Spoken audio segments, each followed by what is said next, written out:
L'anxiété, le stress, c'est exactement ça. Ce n'est que ça. C'est des préoccupations excessives qu'on va chercher trop loin.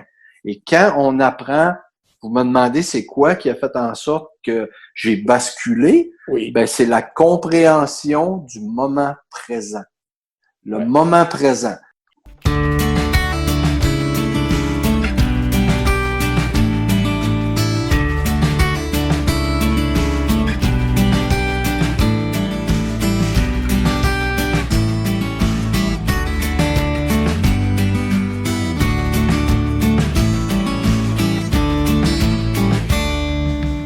Mes amis de la fête de la gastronomie, bonjour à tous et à toutes, plutôt à toutes et à tous. Ça fait déjà quelque temps que je n'ai pas eu ce rendez-vous avec vous. Effectivement, mon dernier rendez-vous était au mois de novembre 2019 avec Karine, la griotte sur le gâteau. C'est un épisode que j'ai fait à Lyon avec cette jeune pâtissière. Alors, Lyon, pour nos amis québécois, comme disait Monsieur Paul Bocuse, c'est la ville où il coule deux fleuves, le Bourgogne et le Beaujolais. Normalement, c'est le Rhône et la Saône, mais pour Paul Bocuse, voilà, c'était le Beaujolais et le Bourgogne. Aujourd'hui, nous recevons un personnage qui est dans notre belle province. Il est conférencier, il est auteur, il est blogueur, il est podcasteur. Il a eu des responsabilités dans l'industrie, dans son pays. Bref, un homme qui a de multiples facettes. J'ai le grand plaisir d'accueillir Éric Lépine. Bonjour Éric Lépine. Bonjour Monsieur Claude, ça va bien? Ça va très bien, très bien. Je voulais encore vous remercier de m'avoir accueilli dans votre podcast Simplement Différent, dans l'épisode 25. Ça me fait grand plaisir. Je me suis empressé d'écouter ce matin. Alors, Monsieur Lépine, Éric, vous faites donc ce podcast Simplement Différent. Est-ce que vous pouvez nous parler de ce podcast? Est-ce que vous pouvez nous exposer ce qu'est ce podcast Simplement Différent? Ben, le podcast Simplement Différent, c'est le nom exact et le podcast Simplement Différent vers la meilleure version de l'autisme. Pourquoi? Parce que depuis que je travaille Simplement Différent, depuis février 2017, que je fais ce travail-là à temps plein, j'ai décidé de partager mes expériences, partager mon vécu, partager mes connaissances en frais d'abord de papa autiste, papa d'un enfant autiste lui-même. Et le podcast, à quoi il sert? Ben, il sert à donner de la valeur ajoutée aux personnes, aux auditeurs, parce que moi, ça me force d'être en innovation constante, en présentant des thèmes qui me touchent, que je pense que je peux aider les gens à progresser justement vers une meilleure version d'eux-mêmes. Et aussi, ben, en mettant en lumière des personnes telles que vous qui faisaient du travail au sein de l'autisme pour améliorer les choses. Très bien, là vous avez un peu répondu à la question qui me suivait. Ce que représente pour vous le podcast que vous faites? Ce que ça représente, je vais vous raconter une anecdote. C'est dans ma tendre enfance, je demeurais dans une région du Québec qui s'appelle la Côte-Nord. C'est dans la ville de Sept-Îles, une région où il y a beaucoup d'eau, les grands océans, puis tout ça. Et quand j'étais jeune, j'aimais ça, m'amuser à être animateur de radio. On avait des petites enregistreuses avec des petites mini-cassettes et on mettait de la musique et on présentait les thèmes musicaux. Puis j'avais ce souvenir-là de m'amuser à être animateur de radio. Et quand j'ai décidé de travailler des podcasts, cette passion-là m'est venue à partir de 2, 3 personnes québécoises que je connais. Qui a Marco Bernard, qui est un instructeur de podcast, si on veut. Que je connais. Et aussi, il y avait Dominique Sicotte qui opère un podcast depuis bon nombre d'années, et une amie, Diane Hébert, qui est l'éditrice de mon livre, qui a fait une tentative de lancer un podcast qui s'est pas concrétisé comme elle voulait, mais ça l'a alimenté ma curiosité vers le podcasting. Et là, je me suis mis à regarder des statistiques pour savoir est-ce que c'est de l'innovation, est-ce que ça vaut la peine de faire ça, comment ça se passe. Puis j'ai cherché plusieurs semaines, puis je suis tombé sur une statistique qui disait que les vidéos, exemple des vidéos YouTube, le pourcentage, le taux d'écoute d'une vidéo YouTube est en moyenne 3 minutes. Donc, quelqu'un va mettre une vidéo de 30 minutes, 40 minutes sur YouTube et la moyenne d'écoute va être de 3 minutes. Versus le podcast où on donnait des statistiques de 31 minutes. Et là, moi, je me disais, ben, dans mon travail que je veux faire sur le web, qui est d'aider les personnes et de passer de l'information, parce que vous savez, vous avez fait un livre de recettes, mais ce livre-là, c'était pour passer de l'information, premièrement, et passer votre passion aussi. Montrer aux gens votre passion à travers votre œuvre. Ben, moi, c'était la même chose. Donc, on veut que les gens écoutent beaucoup plus. Donc, avec la statistique de 31 minutes, je me suis dit, OK, je me lance dans le podcasting. Puis, c'est en quelque sorte une passion d'enfance qui s'est révélée à travers ça.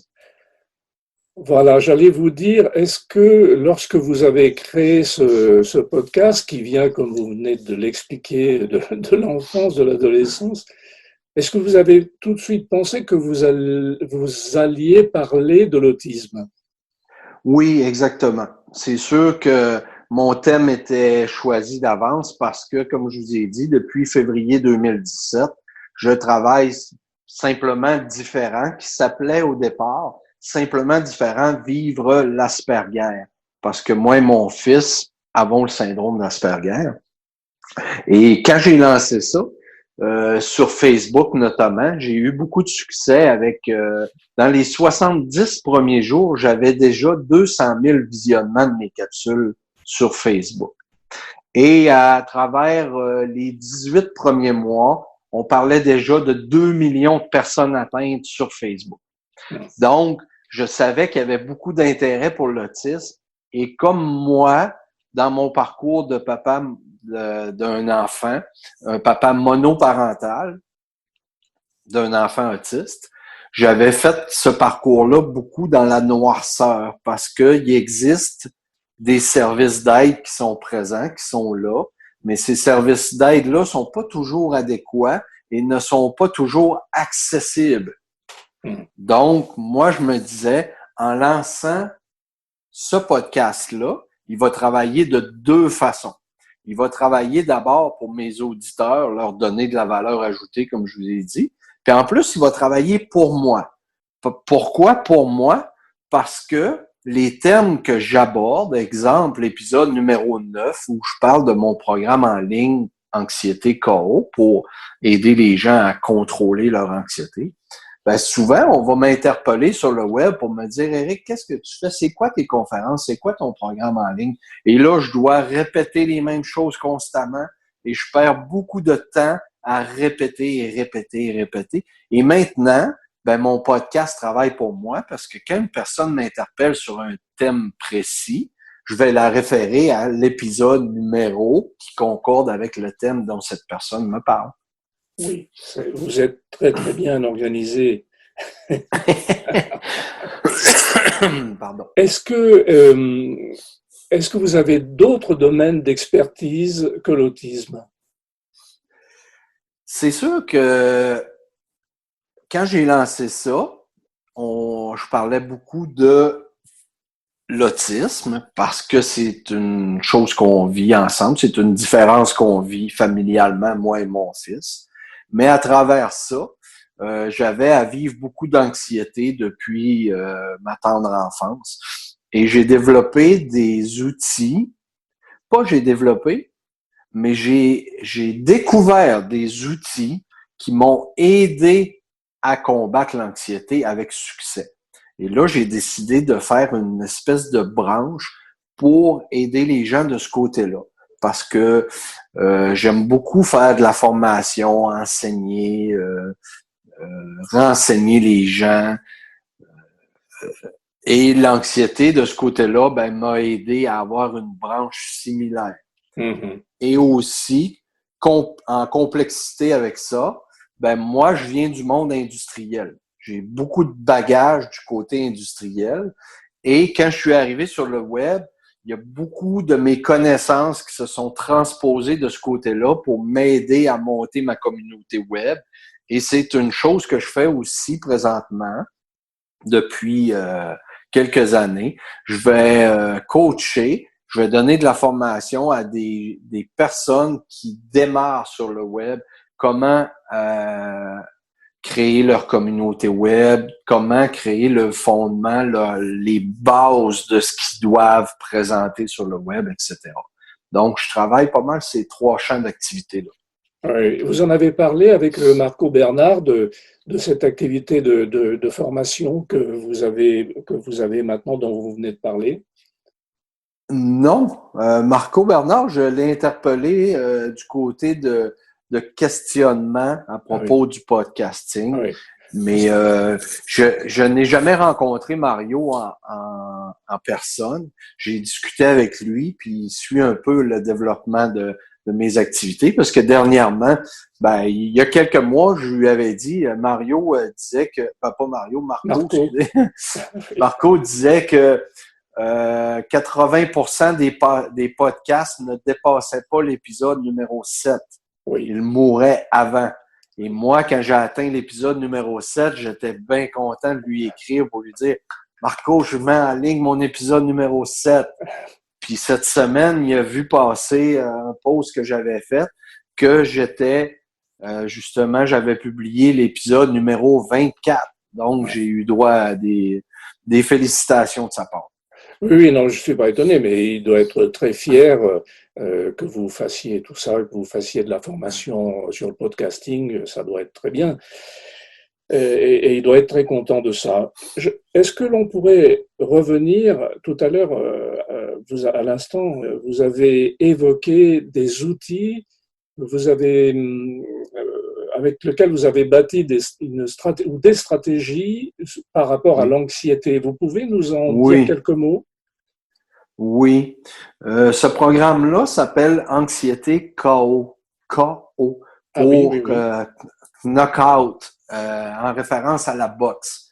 Donc, ce qu'on voulait apporter dans ce programme-là, c'est de dire comment on peut prendre ce qu'on vit comme une personne anxieuse, comment elle peut prendre ça en parallèle avec un jeune homme, une jeune femme qui se mettrait à la boxe et s'entraînerait pour arriver à passer le KO à un adversaire. Donc, on met ça en parallèle et on dit on va s'entraîner, on va s'entraîner, on va comprendre des choses et graduellement, ben, on va arriver à combattre l'anxiété efficacement.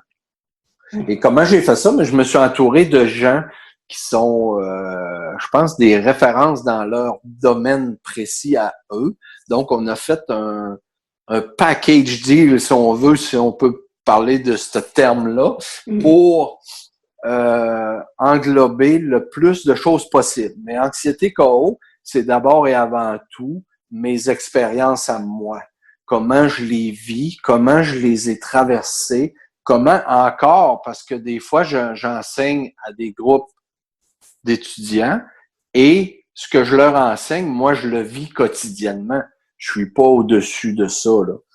Puis, comme je vous disais, je me suis entouré de personnes telles que David Lefrançois, que vous connaissez sûrement. David, que je peux dire que c'est un ami personnel, c'est quelqu'un avec qui je peux discuter quand j'en ai besoin. David m'a permis d'utiliser certains vidéos de son matériel par rapport à l'anxiété. J'ai aussi travaillé avec Sylvain Guimond, qui est une personne publique très renommée ici au Québec. Ensuite, j'ai travaillé avec Mireille Chevalier. J'ai travaillé avec Bradfield Wiltsey, qui est un créateur de musique vibratoire. Et j'ai surtout monté ce programme-là avec une coach en pleine conscience qui s'appelle Cindy Côté, qui est une personne extrêmement rayonnante. Quand on parle de Cindy, c'est le rayonnement. Et moi, quand j'ai rencontré cette personne-là, puis elle a commencé à me parler de la pleine conscience, c'est-à-dire, premièrement, le moment présent. Comment vivre le moment présent? Eh bien, là, ça l'a transformé ma vie complètement. Parce que moi, à une certaine époque de ma vie, quand j'étais plus jeune, j'ai fait une dépression majeure à l'âge de 21 ans, hospitalisé 3 mois et demi après 4 tentatives de suicide. Donc, qu'est-ce que je faisais? La dépression, c'est qu'on regarde en arrière. On regarde qu'est-ce que j'ai pas fait, qu'est-ce que j'ai manqué, j'aurais dû. Ben ça nous amène en dépression. Et là, plus tard dans ma vie, je me suis mis à me projeter trop loin vers l'avant, à regarder toujours qu'est-ce qui va se passer plus loin. Alors, est-ce que je peux vous couper un petit peu, Éric? Ce que Oui. vous êtes en train de dire vraiment m'intéresse beaucoup et je pense intéressera beaucoup les auditeurs et surtout les auditeurs de Je cuisine un jour bleu. C'est justement le moment entre cet état dépressif où vous voyez en arrière et vous vous projetez dans l'avenir. Qu'est-ce qui a fait que vous avez basculé, vous êtes sorti de cet état dépressif pour aller vers l'avant, même si vous êtes en train de dire un petit peu trop en avant, mais ça c'est un autre sujet. Oui, non, c'est pas un autre sujet. Non. On est il faut comprendre la globalité des choses. Comme Ouais. je vous fais une synthèse rapide, Oui. on revient sur ce que j'ai dit tantôt. Tout à Les fait. personnes qui regardent constamment à l'arrière vont être en état dépressif. Les personnes qui se projettent trop en avant à dire, est-ce que je vais avoir assez d'argent? Est-ce que je vais réussir mes études? Est-ce que je vais avoir des clients? Est-ce que ces gens-là sont dans leur ordinateur de bord qu'on appelle le cerveau et se projettent constamment à essayer de deviner qu'est-ce qui va se passer. L'anxiété, le stress, c'est exactement ça.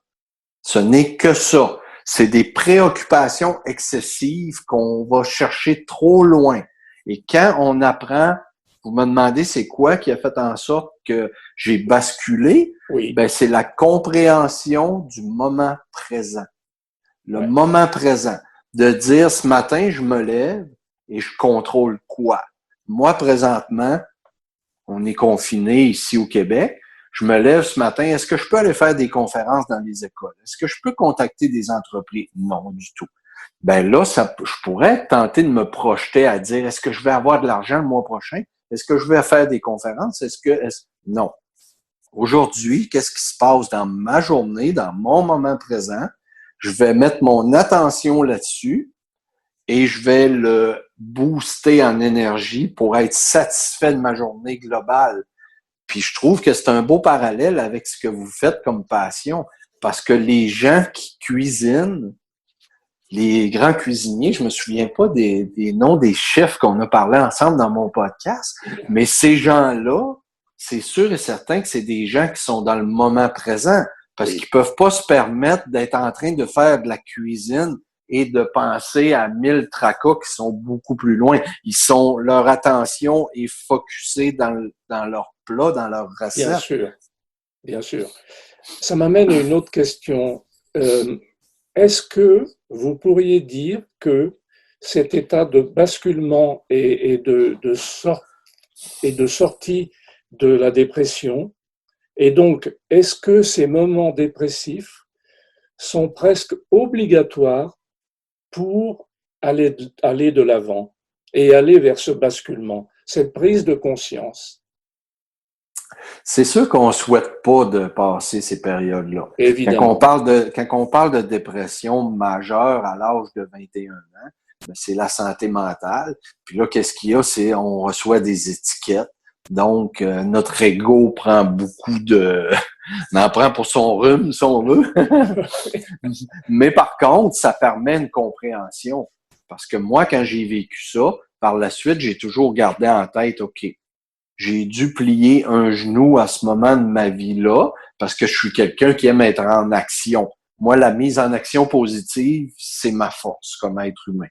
Et j'aime avancer, mais là, j'ai avancé une période de ma vie avec un genou plié en deux. Mais quand j'ai relevé ma jambe, puis je me suis mis à remarcher, il n'était pas question que je replie les genoux pour la même raison. Bien sûr. Donc, c'est important de traverser cette période-là, oui. Oui, voilà, c'est ça. Hein. Et alors, ce que vous dites, évidemment, c'est d'abord pour les personnes autistes ou les personnes différentes qui ont quelques soucis pour voir ce qui va se passer dans leur vie, mais je pense aussi aux parents qui accompagnent ces enfants en difficulté. Finalement, ils passent par les mêmes moments. Oui. Ils ont aussi ces moments de découragement et ils ont besoin à un moment aussi de basculer. Et justement, tout ce cheminement, est-ce que vous l'avez écrit? Est-ce que vous l'avez verbalisé? Est-ce que vous l'avez écrit? Est-ce que c'est ce qu'on trouve dans votre livre? Exactement. Mon livre qui s'appelle simplement Différents, vive l'Asperger. Comment accueillir votre différence pour finalement vivre l'excellence. Je reçois constamment 2 commentaires des personnes qui font la lecture de mon livre. Le premier, c'est Éric, on a l'impression de lire ton journal intime. D'accord. Donc, qu'est-ce que j'ai fait dans ce livre-là? J'ai relaté le mariage de mes parents et je suis parti en ordre chronologique jusqu'à il y a 2 ans. Tout ce qui s'est passé dans ma vie, mon enfance, mon adolescence, l'entrée sur le marché du travail, etc. Comment j'ai vécu toutes ces choses-là. Donc, oui, mon livre est un outil de compréhension de plusieurs sphères de difficultés et surtout expliquer aux gens comment on peut se retrouver pendant plusieurs années de sa vie dans une différence qu'on ne connaît pas. Donc, moi, j'étais dans un tube social qu'on me poussait à l'intérieur et j'ai dû me créer une identité sociale qui n'était pas la mienne. Et comment j'ai fait pour savoir que je portais l'Asperger à l'intérieur de moi? Ben, c'est à travers le diagnostic de mon fils. Mon fils Alexis, qui a été diagnostiqué en 2003 à l'âge de 5 ans, ben, à partir de ce moment-là, moi, en bon papa, en voulant comprendre qu'est-ce qui se passait avec mon fils, ben, j'ai commencé à me découvrir moi-même. Ouais. Oui, parce que vous n'avez pas été diagnostiqué, vous, Éric. Non. J'ai jamais trouvé l'importance d'aller en clinique médicale pour aller chercher ce document-là qui allait me dire bon ben Éric, voici ton diagnostic précis. Le diagnostic, qu'est-ce qui a servi dans le cas de mon fils, exemple? Ça lui a donné des services dans les écoles, ça lui a donné des services dans plein de choses qu'il avait besoin. Moi, je n'avais pas ces besoins-là. Par contre, à travers les moments où j'ai commencé à me reconnaître et à mettre des réponses sur les énigmes de mon enfance, de mon adolescence, là, je me suis dit, et sachant que l'Asperger est hautement héréditaire, ben là, je me suis mis à me questionner. Et un jour, j'ai discuté avec le pédopsychiatre de mon fils. On parlait de la structure de garde de mon enfant parce qu'Alexis était en garde partagée. Je me souviens pas quel terme vous utilisez en France pour ça. Là. Oui.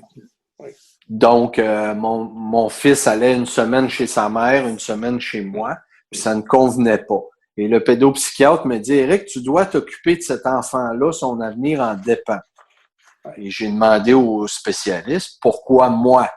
Et c'est là qu'il me dit, ben Éric, la première fois que t'es entré dans mon bureau avec Alexis, la première interaction sociale que j'ai eue avec toi, je savais que tu étais Asperger. Donc, j'ai fait oh. Là, à mesure que j'ai fait des discussions avec ce spécialiste-là, qui m'a expliqué des choses versus moi, ben, j'ai pris conscience que moi aussi, je portais ça. Et est-ce que j'avais besoin, exemple, d'aller en clinique privée et payer 2 000 $ pour qu'on me donne un certificat d'Asperger? Je crois pas. Oui, c'est intéressant ce que vous dites. J'ai eu des témoignages directs de personnes, notamment, je pense à une maman, que l'on a rencontrée d'ailleurs pour le lancement de Je cuisine un jour bleu à l'école de Paris des métiers de la table, qui est venue, qui a donné une recette avec son fils, qui est autiste Asperger. Et comme vous, elle a découvert son autisme avec son fils. Et la différence avec vous, c'est que elle était très embêtée de ne pas comprendre ce qui se passait. Et le fait qu'on lui ait posé le diagnostic l'a énormément soulagée. Ouais, je comprends très bien. Vous voyez? Ben oui. Tout part du moment où que la personne, on a tous besoin d'une identité. Qui on est, pourquoi on est là, etc. C'est sûr que quand on pose un diagnostic sur quelqu'un, ça l'aide à chercher dans une direction pour comprendre. Oui. Mais moi, dans mon cas, à travers toutes les recherches que j'ai faites avec mon fils pour comprendre, et surtout le cheminement scolaire, parce que quand Alexis était à l'école primaire, j'avais à prendre part à des comités spécialement pour Alexis. Et là, j'allais m'asseoir là, puis j'écoutais les professeurs, les psychologues, les directeurs expliquer qu'est-ce qui se passait avec Alexis, comment il réagissait à telle situation. Et ces personnes-là étaient en train de me raconter mon enfance. Ouais. Parce que tout ce qui se disait là, c'était exactement ce que j'avais vécu à mon enfance. Puis vous savez, à partir de quel moment, moi, j'ai pu percevoir que j'étais différent, ben, on parle d'environ l'âge de 9 à 10 ans, peut-être 8, 9, 10 ans. J'étais dans une classe de 5e année du primaire et il y avait un échange scolaire entre deux villes. Donc, je restais sur la Côte-Nord, j'en ai parlé tout à l'heure. Je restais à Sept-Îles et Sept-Îles faisait un échange scolaire avec Havre-Saint-Pierre, qui était une autre municipalité un peu plus loin au nord. Ouais. Et là, on faisait 3 jours, on recevait ces élèves-là 3 jours. Ouais. Et nous, on allait 3 jours chez ces élèves-là. Donc, il y avait des échanges familiales qui s'effectuaient. D'accord. Et bien sûr, les professeurs avaient spécifié qu'ils allaient évaluer les enfants pour ne pas mettre, exemple, 2 enfants hyperactifs ensemble. Parce que là, ça aurait créé une espèce d'explosion d'énergie. Oui. Donc, le professeur avait spécifié qu'il allait catégoriser chaque enfant pour faire des jumelages adéquats. Et moi, je m'étais dit, quelle étiquette je vais recevoir? Comment on va me décrire? Ça me travaillait beaucoup parce que moi, déjà, à cette époque-là, sans le savoir, je recherchais beaucoup mon identité. Donc là, vous avez 9 ans. Dans ce que vous parlez en ce moment, vous avez 9 ans. Oui. Et là, je ne sais pas comment j'ai fait ça, mais j'ai réussi à mettre la main sur la liste des élèves avec la description que le professeur en avait fait à côté. Et moi, à côté de mon nom, c'était écrit « Trouble de l'identité ». Le professeur, en 5e année, j'avais environ 9 ans, avait déjà perçu que je recherchais mon identité. Fait qu'imaginez-vous de jusqu'où ça peut aller, cette différence-là. Je comprends. Et le fait que vous n'avez pas ressenti le besoin de ce diagnostic, mis à part le fait que, effectivement, dès l'âge de 9 ans, on avait catégorisé déjà. Oui. Est-ce que vous, vous n'étiez pas embêté à l'école par cette différence que vous ne connaissiez pas, mais que vous ressentiez? Oui, exactement. Je le ressentais très fort parce que très tôt dans ma vie, je me suis rendu compte que je percevais des choses que les autres ne voyaient pas. Je remarquais beaucoup de détails, des Ouais. petits détails, des situations, des mots-clés que les personnes disaient que les autres ne remarquaient pas. Et moi, j'étais un jeune qui était très leader pour l'organisation, la structure. Tantôt, vous avez mentionné le fait que j'étais structuré dans ma démarche de podcast. Ben, ça fait partie de moi. C'est des traits caractéristiques de l'autisme, ça. Ouais. Pourquoi j'étais structuré? Ben, c'était une démarche qui me permettait d'être plus calme, d'être bien dans ma routine, si on veut. Oui, enfin, routine, oui. Une, une routine, on peut discuter sur le thème, mais ça veut dire que vous, par rapport à d'autres autistes que je connais, vous n'aviez pas envie de vous cacher. Ben, c'est sûr qu'une partie de mon enfance a été très solitaire.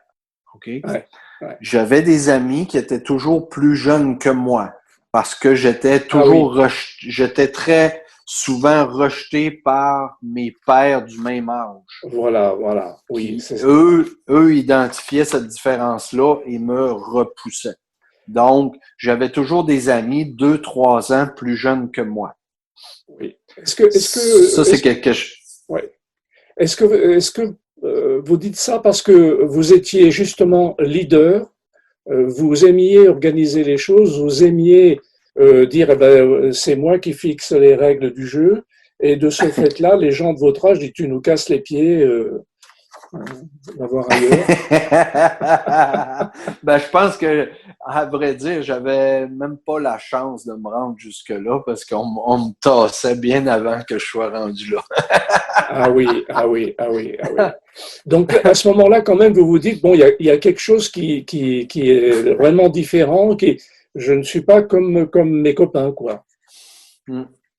Oui, exactement. Puis tout ça a fait en sorte que quand j'ai pris de l'âge, je suis arrivé à l'âge de l'adolescence. Là, il y avait un autre trait qui est apparu, qui était que quand on arrive à l'adolescence, les relations garçon-fille commencent à arriver.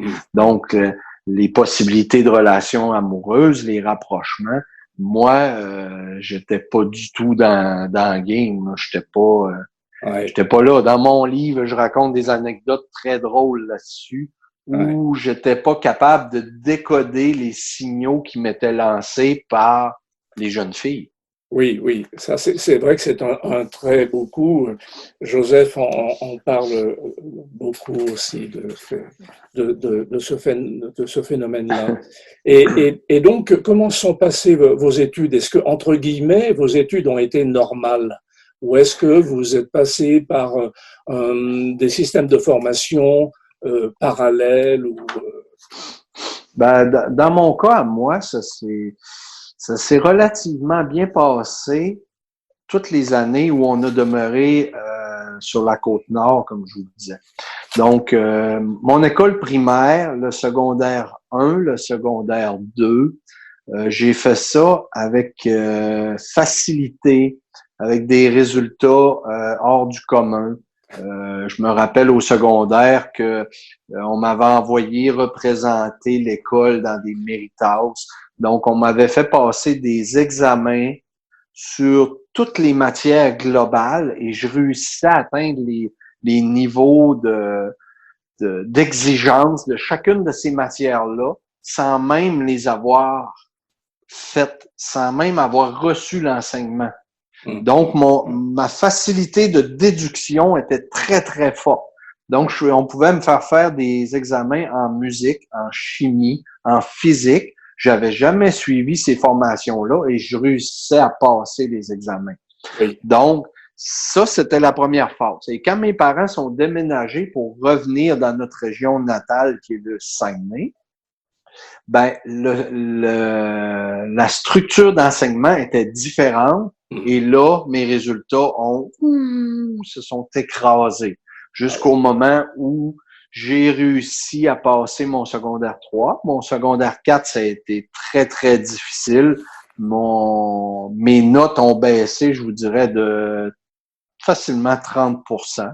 Ah oui. Et au secondaire 5, c'était très difficile pour moi jusqu'au temps où j'ai été expulsé de la classe de français parce que on avait des exposés oraux à faire. Donc, il fallait se présenter en avant de la classe pour réciter une composition qu'on avait faite. Et moi, ça me mettait beaucoup trop de stress. Je suis devenu agité et le professeur m'a carrément expulsé. Et je n'ai pas mon diplôme d'études secondaires pour cette raison-là. Oui. C'est un petit peu aussi ce qui se passe chez nous en France. Est-ce qu'aujourd'hui, au Québec, est-ce que vous pensez que l'autisme est un sujet qu'on en parle, on agit notamment en classe différemment de ce qu'on a pu agir avec vous? Comment est-ce que vous le ressentez? Ben, c'est ça que je perçois surtout, je vous dirais, depuis 2 ans. Quand j'ai commencé à travailler simplement différent, il y avait pas beaucoup de personnes qu'on voyait sur le web qui s'exprimaient au niveau de l'autisme et tout ça. Mais depuis 2 ans, j'en vois de plus en plus. Il y a plus de parents qui vont témoigner, des gens qui vont offrir des services. Oui, l'autisme est beaucoup plus présent. Il y a des personnalités connues qui en parlent de plus en plus. Oui, donc c'est la même chose chez nous. Vous êtes aussi conférencier. Oui. Est-ce que vous pouvez nous parler de cette activité? Est-ce qu'elle est en relation directe avec le podcast Simplement Autrement? Simplement Différent, pardon.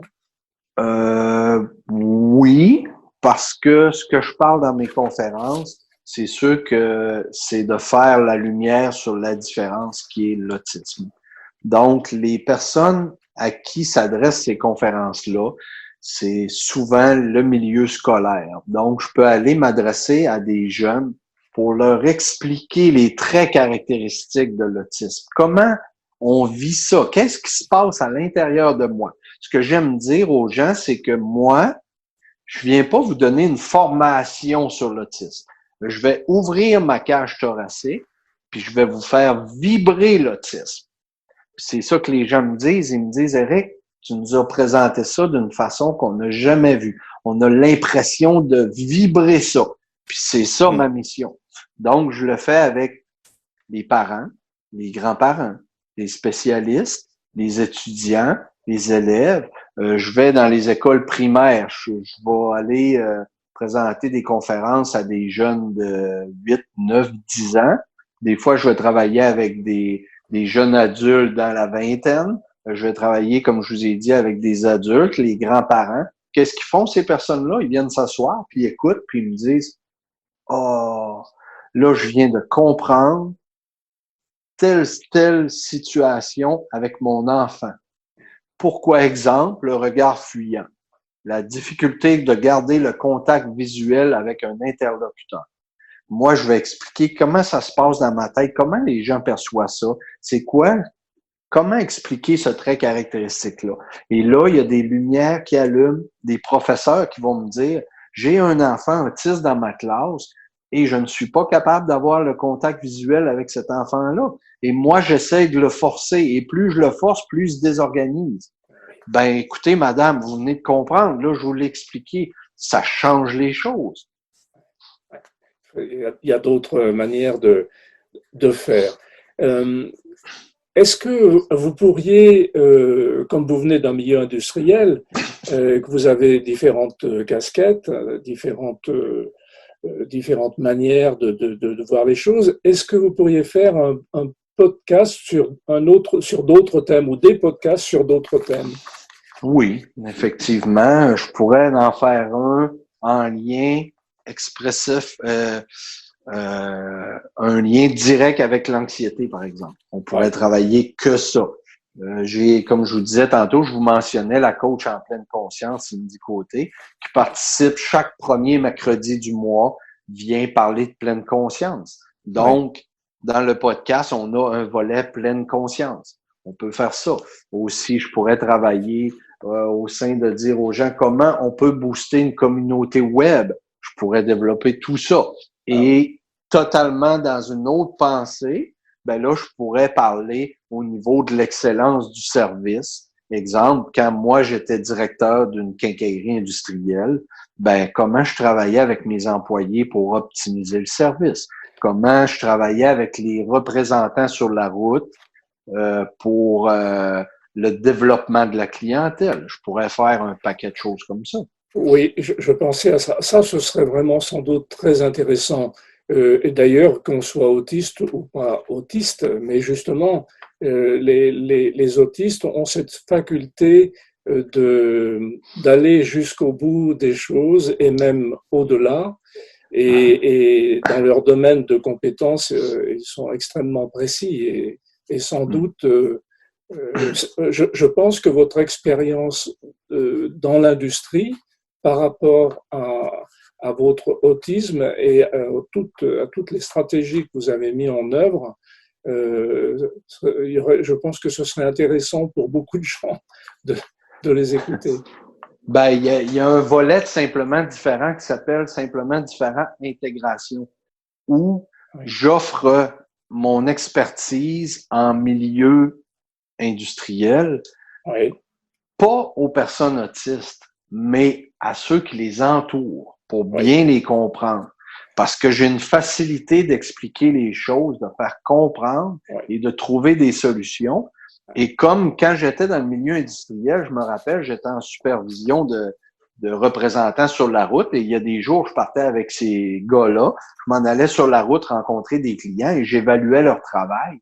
Et moi, pendant que j'étais chez le client, exemple, dans une ébénisterie, je remarquais un paquet de détails qui pouvaient être pertinents dans les services qu'on offre aux clients. Et le représentant, lui, il ne remarquait pas ça. Et quand on sortait puis on était dans la voiture, je disais à mon employé, écoute, est-ce que tu as remarqué tel détail? Est-ce que tu as vu telle chose? Non. Ben pourtant, ça l'aurait transformé ton efficacité parce que tu aurais pu offrir telle et telle aide ou service aux clients versus ce que tu percevais avec tes vues. Est-ce que vous faites du recrutement? Est-ce que pour les entreprises, vous faites du recrutement de personnes autistes? Non, du tout. Ça, c'est... Au départ, j'ai regardé ça et j'ai perçu il y a quand même bon nombre de personnes qui font déjà ça, qui vont trouver des personnes puis qui vont les intégrer en milieu de travail. Moi, où j'interviens, c'est quand ces personnes-là sont intégrées au milieu de travail, c'est de les garder à cet endroit-là. Parce que quand ils commencent à avoir des problématiques, qu'est-ce qui se passe? Ben, on va tenter de sortir ces gens-là. C'est très dommageable. On commence à se rendre compte justement de l'intérêt dans les entreprises d'avoir des personnes autistes. Ça commence aussi chez nous en France. Pas autant que au Canada ou aux États-Unis ou en Israël, par exemple, mais bon, ça commence. Alors, Éric, puisque nous sommes dans le podcast des Amis de la Fête de la Gastronomie, quel a été votre comportement avec la nourriture dans vos tendres années? Moi, je pense, si je fais un parallèle avec mon fils Alexis, souvent, on parlait de mes conférences tantôt, j'aime présenter des traits caractéristiques de l'autisme, et là, je les mets en parallèle avec comment moi je le vis et comment mon fils Alexis le vit. Souvent, c'est identique et des fois, c'est totalement différent. C'est pour expliquer aux gens que ce n'est pas parce qu'on est une personne Asperger qu'on va être catégorisé dans un champ d'action X. Les personnes sont différentes comme toutes les neurotypiques. Donc, moi, si je fais un parallèle avec mon alimentation versus mon fils Alexis, moi, dans mon enfance, j'ai toujours mangé, ma mère cuisinait beaucoup et j'adorais les repas que ma mère faisait. Puis je prenais goût à goûter toutes sortes de choses, mais j'étais quand même assez restreint. Plus tard, j'ai développé l'intérêt de découvrir les aliments d'autres nationalités, exemple des saveurs, des épices, des odeurs. Ça m'intriguait et j'aime beaucoup faire ça. Puis, parallèlement à ça, j'adore cuisiner. Quand on a enregistré le podcast, je vous écoutais parler de votre passion de la cuisine, puis de votre mère, puis tout ça. Puis ça m'a beaucoup interpellé parce que moi aussi, je voyais ma mère cuisiner. Et présentement, depuis que je suis plus chez mes parents, c'est toujours moi qui cuisine. Et je vais préparer des choses, j'aime ça, explorer. Et j'ai un plaisir à préparer des plats pour les autres. Que ce soit un petit déjeuner ou un repas plus copieux ou des pâtisseries, j'ai le plaisir de faire ça. Du côté de mon fils Alexis, lui, dans sa très, très jeune enfance, mangeait beaucoup, toutes sortes de choses, des fruits, des légumes, et tout d'un coup, clauc, ça l'a comme bloqué. Presque plus de légumes, presque plus de fruits, aller graduellement à framboise, patate. Donc, pour les fruits, c'est framboise. Pour les légumes, c'est patate. Puis souvent, on dit à Alexis, tu ne manges jamais de légumes. Il dit, je mange des patates. OK?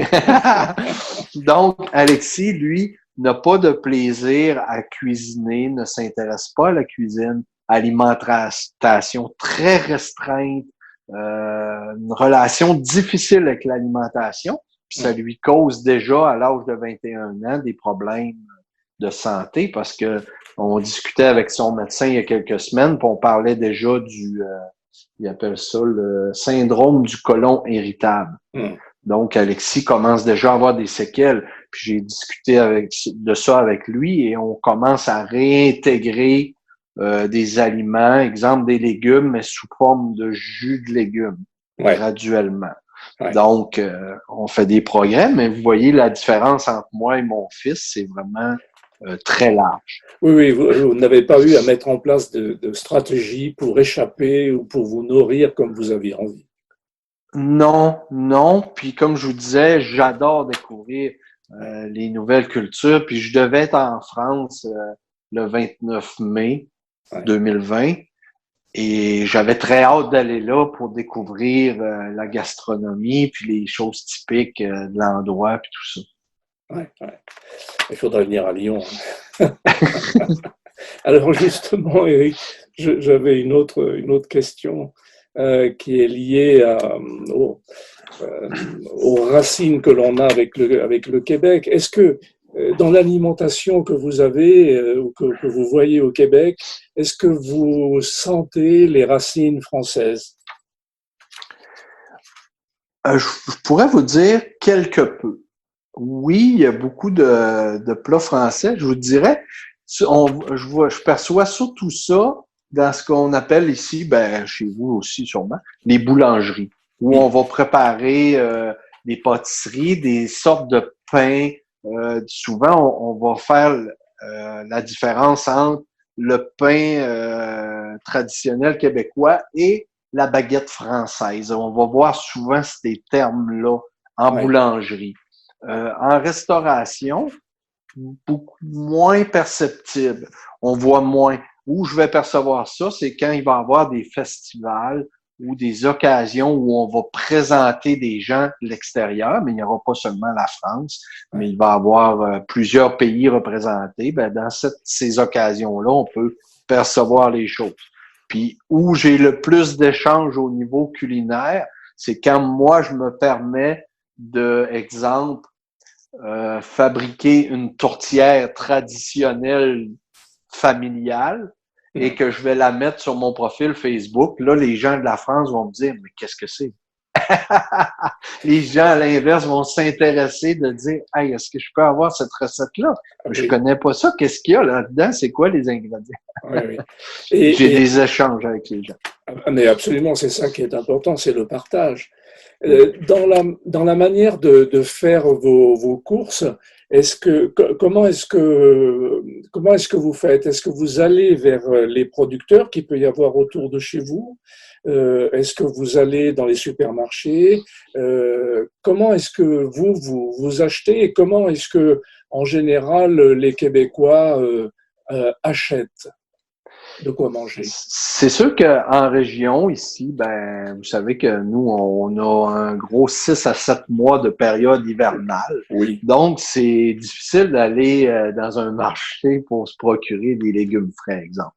ouais, Donc, la majorité du temps, ça va se passer en supermarché, dans les grandes surfaces ou les plus petites épiceries où on va se procurer les choses. Mais en période estivale, exemple, l'an dernier, j'ai eu à travailler une période de l'été dans la région de Montréal. Et là, j'avais un grand plaisir à aller marcher sur les avenues où il y a maintes et maintes commerces où on va offrir des fromages, des fruits, des légumes, des ouais, saucissons. Et là, je me promène, puis moi, je suis au paradis quand je vais marcher dans ces endroits-là. ouais. Et je reviens chez ma grand-mère, que je vais visiter là-bas, grand-maman Rita, qui a 92 ans. Et je reviens avec un sac, et je prépare le souper, et je dis à grand-maman, hey, notre souper, notre assiette qu'on a devant nous, on a des aliments qui proviennent de 7 endroits différents. Ouais, ouais, ouais. Ça, c'est possible de le faire dans des grands endroits comme Montréal, comme Québec aussi, mais un peu moins en région, comme moi je demande. Oui. Donc la nourriture, quand même, pour revenir sur les racines françaises, la- on n'est pas, bon, on est dans un pays francophone, et là pour le coup, la nourriture a une importance et la manière de se nourrir a une importance plus que pour les anglo-saxons peut-être. Oui, oui, parce qu'on perçoit beaucoup, surtout au niveau scolaire, on voit qu'il y a des changements pour aider les jeunes à changer ça, parce que on sait que du côté des États-Unis, les fast-food et tout ça, c'est Ouais, très, très, très présent.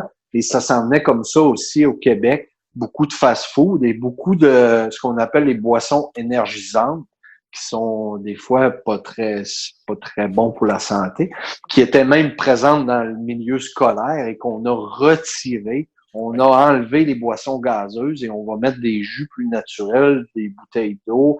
Les aliments dans les cafétérias vont être beaucoup plus contrôlés pour oui, avoir une meilleure alimentation. d'accord. Donc, on va remplacer les fameuses patates frites par des légumes ou des préparations plus Plus, adéquates. oui, plus adéquate pour notre santé. Oui. Euh, alors, ça nous amène tout gentiment autour de la fête de la gastronomie. Peut-être aviez-vous vu la fête de la gastronomie en France. Cette fête de la gastronomie existe depuis 2011 euh, et elle a été créée par le gouvernement de l'époque suite à l'inscription du repas français au patrimoine immatériel de l'UNESCO. Et cette fête de la gastronomie, donc, qui avait traditionnellement lieu le troisième week-end du mois de septembre, troisième ou quatrième, ça dépendait du mois de septembre, a vécu jusqu'en 2019. Et déjà en 2019, c'était plus vraiment la fête de la gastronomie, on parlait plutôt de goût de France. Donc la fête de la gastronomie est un petit peu amputée en ce moment. Et moi, mon objectif, comme je suis président des Amis de la fête de la gastronomie, j'avais créé d'ailleurs j'ai créé cette association avec le commissariat général de la fête de la gastronomie à l'époque.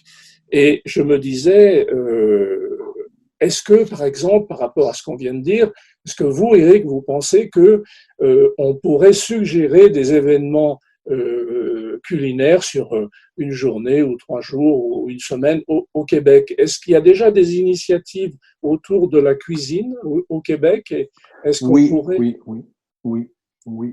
Comme je vous ai mentionné tantôt, ça arrive parfois que moi, j'ai connaissance qu'il y a des événements comme ça jusqu'en région, parce que ici, je sais que il y a une ou deux journées qui sont attribuées pendant la période estivale où il va y avoir des plats de plusieurs pays différents qui vont être concoctés, qui vont être offerts aux gens. Et je sais que ça se fait beaucoup dans la région de Québec et Montréal, mais de plus en plus dans nos régions aussi. Ah oui, est-ce que vous savez si ça se fait sur une journée, sur 2 jours, sur 3 jours, et à quelle période de l'année ça se passe? Ben, ça se passe principalement dans la période estivale parce que L'été, ça se oui. passe à l'extérieur, oui. Ouais. Puis normalement, c'est les week-ends que ça se passe, ces D'accord. fameux Je, festivals-là. je regarderai ça parce que ça m'intéresse beaucoup. Peut-être je vous en ai parlé. Je suis en relation avec une professeure de français américaine qui est à Bellingham, en dessous de Vancouver. Et, euh, et elle fait la fête de la gastronomie. Déjà, elle faisait un événement avant 2011. Et donc, on a fait ensemble, on s'est mis en relation et pour la fête de la gastronomie.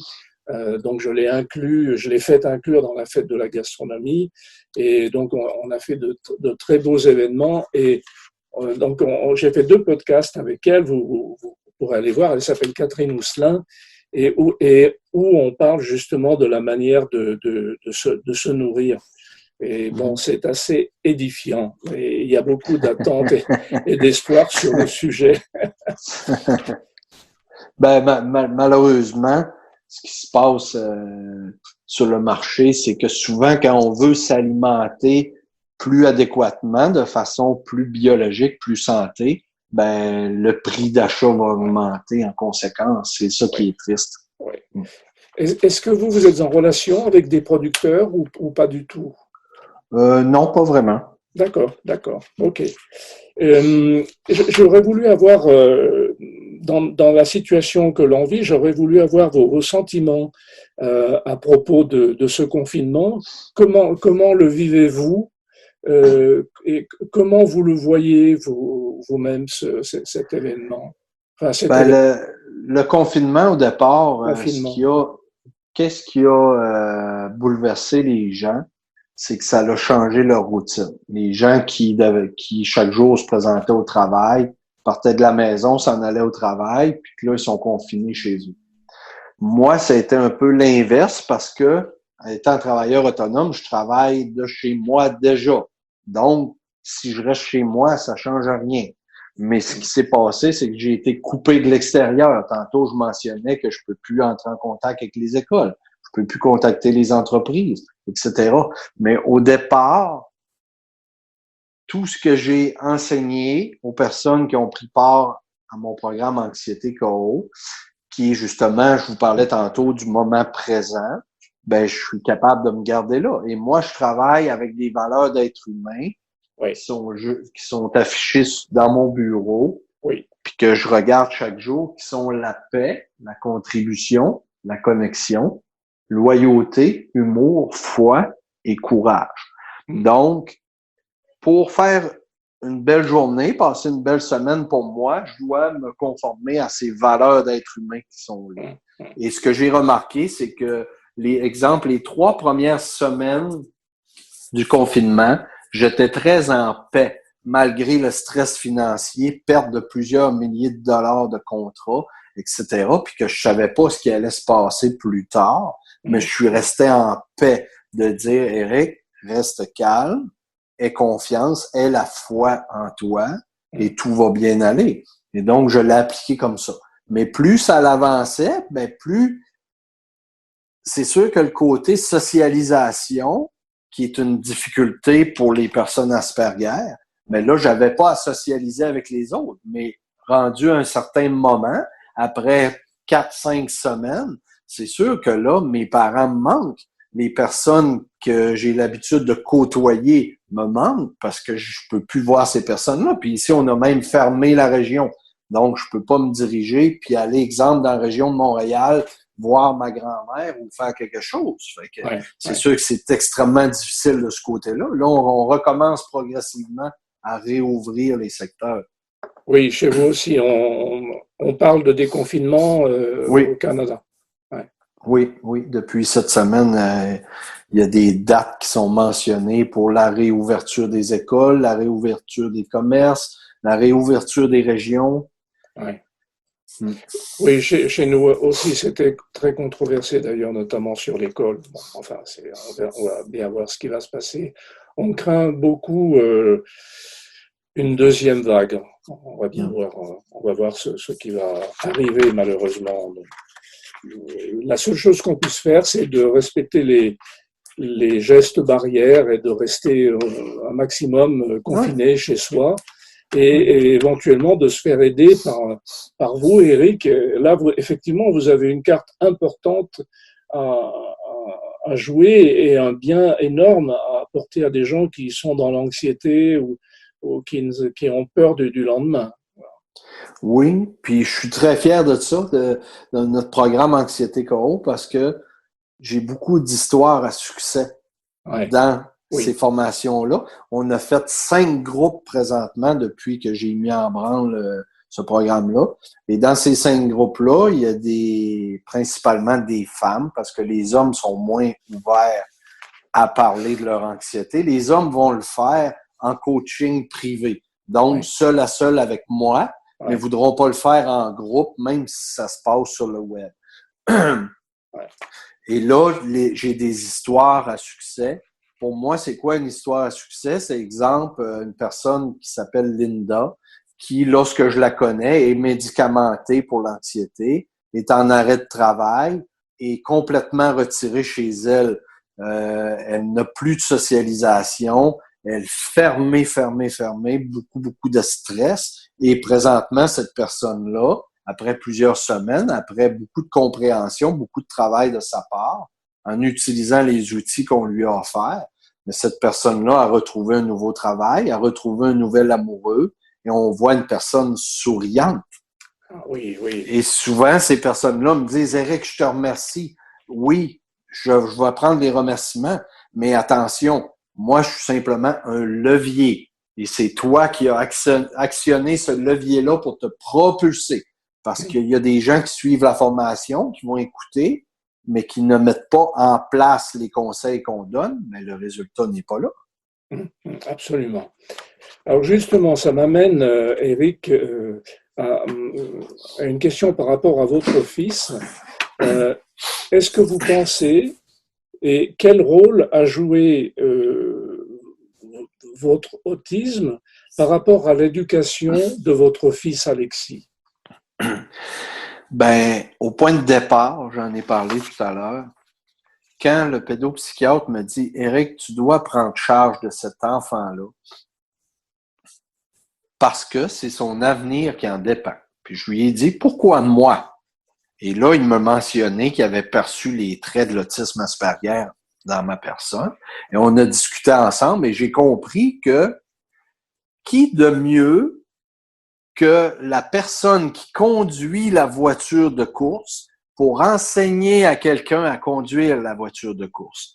Parce que ce qu'on voit dans la société, c'est des gens qui veulent aider les personnes autistes. Et c'est correct. Ces gens-là ont appris, ont suivi des formations, c'est très noble de leur part, mais ils ne conduisent pas quotidiennement cette voiture-là. Ce qui est mon cas à moi. Moi, j'ai les mêmes contraintes, j'ai eu les mêmes contraintes scolaires que mon fils. Parfois, on va discuter de relations de couple et mon fils a une copine depuis 3 ans et il rencontre les mêmes critiques, les mêmes questionnements, les mêmes... Hum, Tout ce qui se passe dans son couple, c'est la même chose. Donc, moi, j'étais comme un... Alexis, c'est un reflet de moi. Donc, c'est facile pour moi de lui porter assistance, puis de lui dire, regarde Alexis, prends le temps de penser à telle chose, et là, je peux être un bon formateur pour lui. hum. Très bien. Alors, je voudrais changer un petit peu de sujet, Eric, qui sera peut-être un petit peu plus politique. Euh, Qu'est-ce que la francophonie est pour vous par rapport au Québec? Et qu'est-ce que la francophonie vous inspire? C'est sûr que moi, j'ai vécu la majorité de ma vie dans les régions du Québec où le français est omniprésent et majoritaire. Donc, très peu de relations avec les autres langues, même les autres ethnies. On commence à voir ici en région des personnes de couleur, des personnes arabes. On en voit un peu. Quand je me dirige du côté de Montréal, souvent, on va m'interpeller en anglais. C'est Ouais. différent. Donc, moi, pendant la majorité de ma vie, j'ai pas eu à me questionner sur la francophonie parce que c'était que ça. Mais par contre, l'anglais m'a toujours intéressé pour l'ouverture vers le monde, beaucoup plus d'informations, beaucoup plus de prospection, beaucoup plus de tout. Donc, ça m'intéressait, mais le français est très important pour moi, mais j'aimerais beaucoup développer le côté anglophone, justement, pour ouvrir le bassin d'aide que je peux apporter aux gens. Oui, aujourd'hui, votre podcast est en français. Oui, oui, oui. Puis D'accord. on m'a demandé à quelques occasions si je pouvais offrir des conférences en anglais. Ouais. Et mon anglais, je suis capable, exemple, partir, puis je suis allé avec mon père faire un voyage dans la ville de Boston aux États-Unis. Et on a été là 3 jours et je me suis débrouillé parfaitement. J'étais capable de demander mes choses, puis faire tout. Ça s'est très bien passé.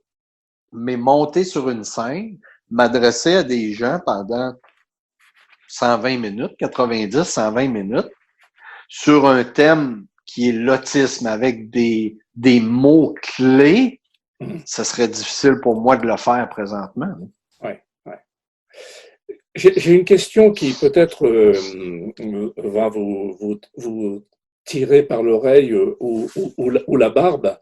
Euh, En 1967, le général de Gaulle est venu faire un voyage officiel au Canada et en particulier au Québec, et il a eu cette phrase: Vive le Québec libre. Est-ce qu'on se rappelle de ça et est-ce que ça a du sens aujourd'hui? Ben écoutez, ça c'est sûr que cette phrase-là, moi je l'entends depuis ma plus jeune enfance, que j'ai même, si je ferme mes yeux, je suis capable de voir l'image qu'on nous a passée à la télévision en voyant le général de Gaulle, le bras en l'air, en mentionnant ça, les gens qui s'exclament. Bon, c'est correct, ça fait partie de mon enfance, mais présentement, à quelle occasion je vais entendre cette phrase-là? Ben, ça va se passer, mettons, le 24 juin, lors de la fête nationale du Québec. Là, on va l'entendre plusieurs fois pendant la journée, à la radio ou dans plein de présentations. Par la suite, c'est quelque chose qu'on va entendre beaucoup moins. À une certaine époque, il n'y a pas si longtemps, le Québec était en transition vers l'indépendance. Il y a eu un mouvement qui a été assez fort de ce côté-là, mais je vous dirais que présentement, l'ardeur a beaucoup diminué. Même moi, je vis dans une région qui est très nationaliste et on voit que l'ardeur des gens a beaucoup baissé. Puis pourquoi? C'est ma réflexion personnelle à moi. Moi, je suis fier d'être québécois, mais je suis fier d'être canadien aussi. Et le Canada, pour moi, m'apporte une sécurité de dire je vis dans un pays qui est prospère, un pays qui est correct, qui me protège. Puis présentement, avec ce qui se passe avec le COVID-19, on voit que le gouvernement canadien a pris des actions pour aider les gens, tout ça. C'est très réconfortant. Oui, peut-être aussi les gens ont-ils compris que le vivre ensemble était peut-être plus important et que, bien qu'étant francophone, il y avait une identité canadienne dans laquelle ils pouvaient se retrouver. Exactement. Moi, je pense que c'est très rare que je vais parler de politique en public comme ça. C'est la première fois que j'ai cette occasion-là. Je Ouais. suis pas quelqu'un qui va m'exprimer beaucoup là-dessus, mais j'aime comprendre puis regarder les choses, être informé. Et Ouais. ce que je pense, ça résume exactement ce que vous avez dit il y a quelques minutes. C'est de dire, je crois qu'il y a moyen d'être québécois, d'être francophone dans un pays qui est le Canada et d'être respecté comme tel et d'avoir des opportunités qui sont X. Ouais, ouais. Votre point de vue m'intéressait beaucoup, comme je vous le disais tout à l'heure en aparté. Je suis très sensible. Je ne suis jamais allé au Canada, donc pas au Québec non plus. Et quand j'entends parler un Québécois, quand je vous entends parler, bah, j'ai les larmes aux yeux, quoi, parce que cet accent. Enfin, les accents, je suis très sensible aux accents, mais bon, on sait que l'accent québécois, c'est un français que l'on ne pratique plus aujourd'hui chez nous, donc ça nous ramène aussi à nos racines. Et comme je vous le disais, le Québec, pour nous, on appelle ça, on appelle la belle province. Le Québec, c'est la belle province. Donc, vous voyez, il y a une sorte de lyrisme, de romantisme autour du Québec et on entend bien que les mots anglais sont un peu proscrits, il n'y a pas de stop, on va magasiner, voilà, et tout ça résonne beaucoup chez moi et j'adore quand j'entends parler québécois, alors je m'arrête et j'écoute. On est arrivé au terme des questions que j'avais envie de vous poser, et surtout et sur vos réactions. Est-ce que vous, alors on va passer sur un autre petit sujet après par rapport à la littérature et aux livres que je voudrais vous présenter, et surtout que vous nous présentiez le vôtre. Est-ce que vous voudriez ajouter quelque chose, Éric, par rapport à votre podcast et par rapport à tout ce que l'on a dit? Ben, c'est sûr que je vais profiter de l'occasion parce que vous êtes français puis vous me donnez l'opportunité de m'adresser à votre audience. Je veux remercier les gens de la France, justement, parce que quand j'ai commencé simplement différent, j'avais beaucoup d'abonnés, de gens de la communauté puis des auditeurs du Québec. Et présentement, ben, la France est classée en deuxième rang. Donc, le Canada, la France, et ensuite, il y a 48 pays qui défilent en dessous. Pour dire les gens qui m'écoutent sur mon podcast, qui suivent mes interactions sur Facebook, etc.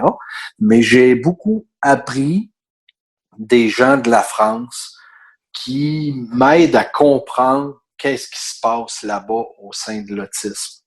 Parce que, initialement, moi, je croyais que la cause de l'autisme était beaucoup plus avancée du côté de l'Europe et j'ai découvert que c'était l'inverse, que nous, au Québec, on était un pas en avant. Donc, c'était important pour moi d'aider les gens. Ça demeure difficile, mais il y a beaucoup de personnes, comme des parents surtout, avec qui j'interchange, que je parle chaque semaine à travers les réseaux sociaux, qui ont à cause cette cœur-là, qui ont à cœur cette cause-là, plutôt. Et je pense que c'est important de remercier ces personnes-là. Je vous remercie beaucoup et je dois dire qu'à ma connaissance, il n'y a pas de podcast sur l'autisme en France. Alors, j'ai une amie qui a une chaîne YouTube, qui est autiste elle-même, et qui est 10 tout ce que vous voulez, qui s'appelle Claire Stride, qui va d'ailleurs au Québec assez régulièrement.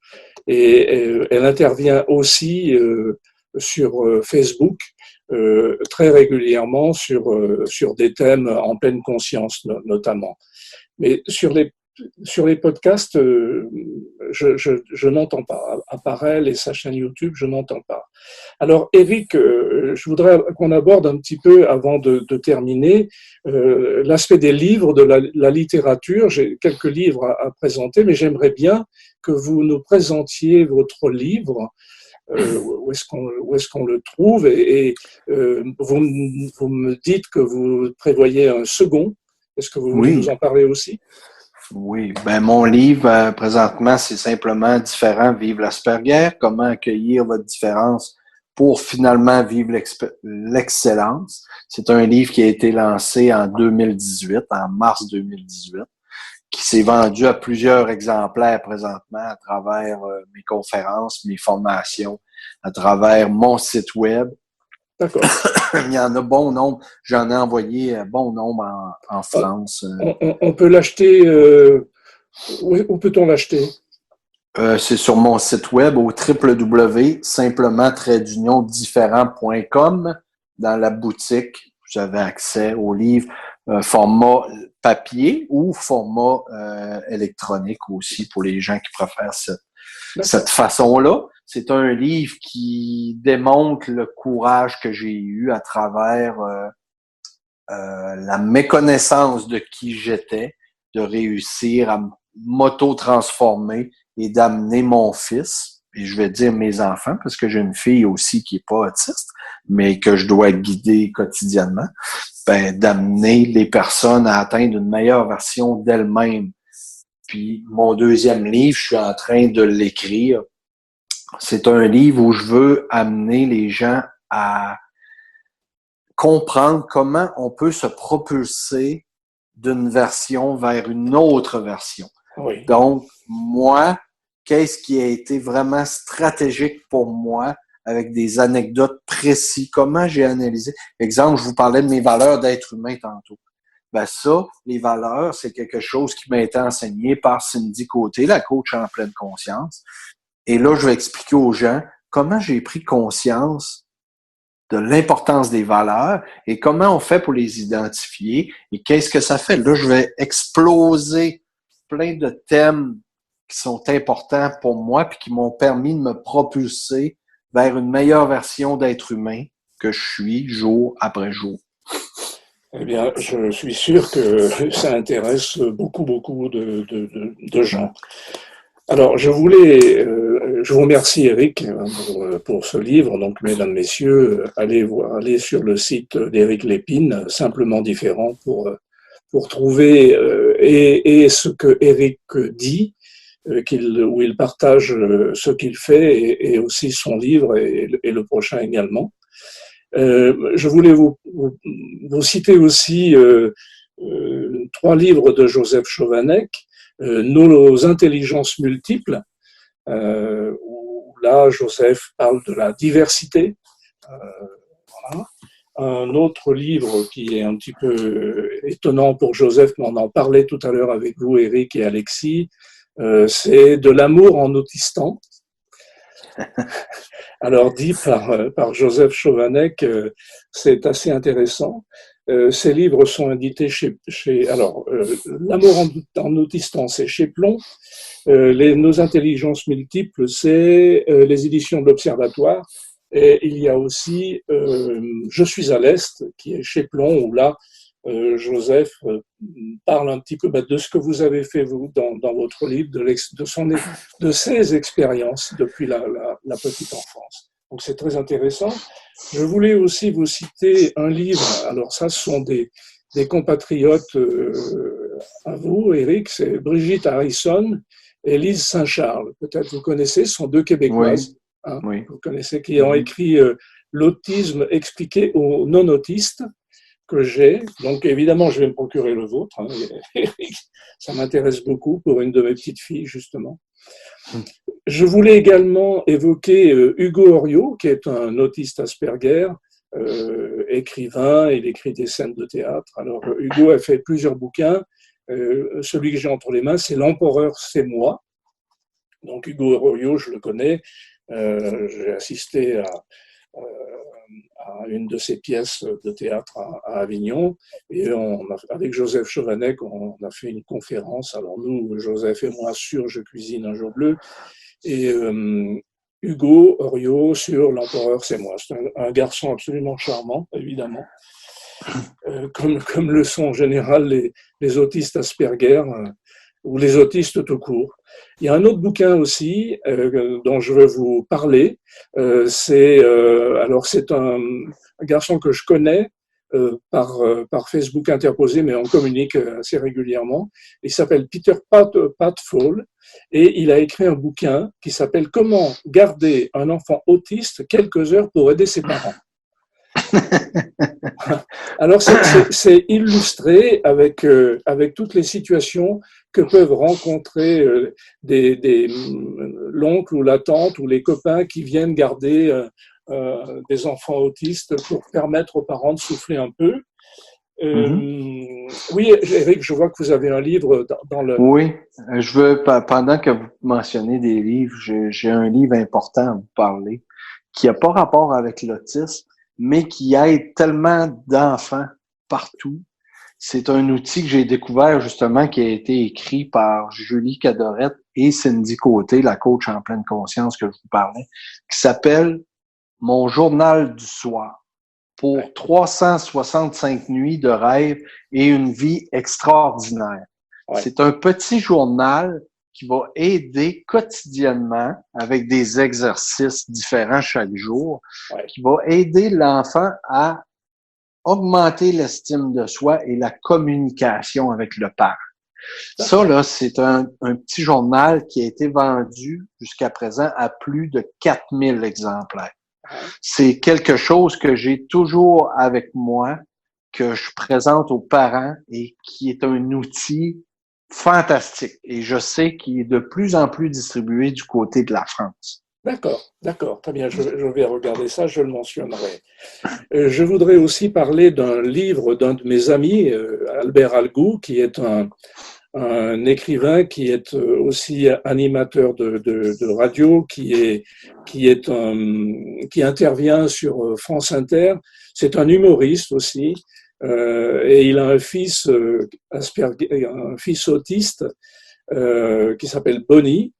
Alors Bonnie est un très grand garçon, il fait plus d'1m90 et ça n'a pas été facile tous les jours. Donc Albert sait de quoi il parle et parmi ses livres, il en écrit de nombreux. Albert Algou, il a écrit Les cœurs simples.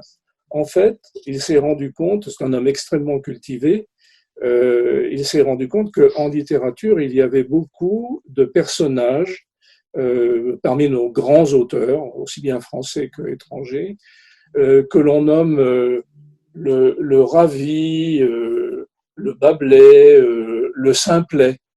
Et en fait, on se rend compte aujourd'hui que ces personnes-là, vraisemblablement, étaient des autistes. Donc, il a fait ce bouquin, Les cœurs simples, et en fait, il a réuni un certain nombre d'auteurs avec des passages où on parle de ces personnages. Donc c'est un bouquin très intéressant. Je voudrais vous en citer encore, c'est bientôt fini. Un bouquin, La différence invisible, qui est en fait une bande dessinée qui a été faite par Julie Dachet, qui est autiste Asperger, et elle a mis... Je suis au courant. Voilà. Je suis au courant de ce volume-là. Voilà, Julie Dachet, La différence invisible, c'est chez Delcourt Mirage, et elle a mis en bande dessinée tout ce qu'elle ressentait. Oui. J'ai lu une partie de ce volume-là qui est très intéressant. Donc c'est un livre très intéressant pour les gens qui n'ont pas envie de lire la bande dessinée ou pour faire découvrir ce qu'est l'autisme à des non-autistes. C'est vraiment très très bien aussi. Alors un autre livre qui n'a rien à voir avec l'autisme, c'est sur la cuisine et la gastronomie. C'est un livre de Olivier Rollinger.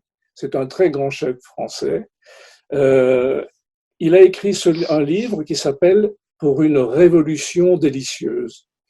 Donc, tout à l'heure, je vous posais des questions, Eric, sur est-ce que vous connaissez les producteurs et les circuits courts et les moyens de trouver des bons produits.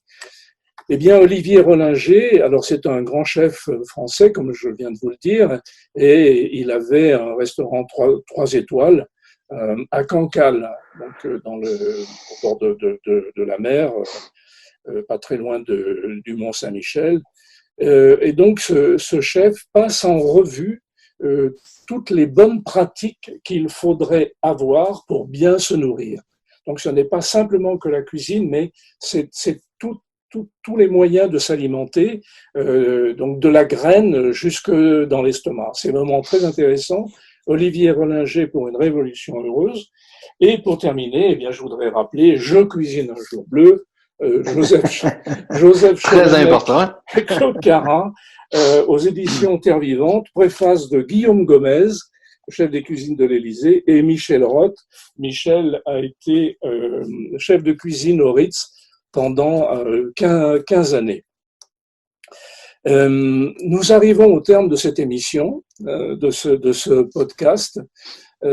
Éric, je voulais vraiment vous remercier beaucoup, beaucoup. Vous m'avez réservé un très bon accueil dans votre podcast.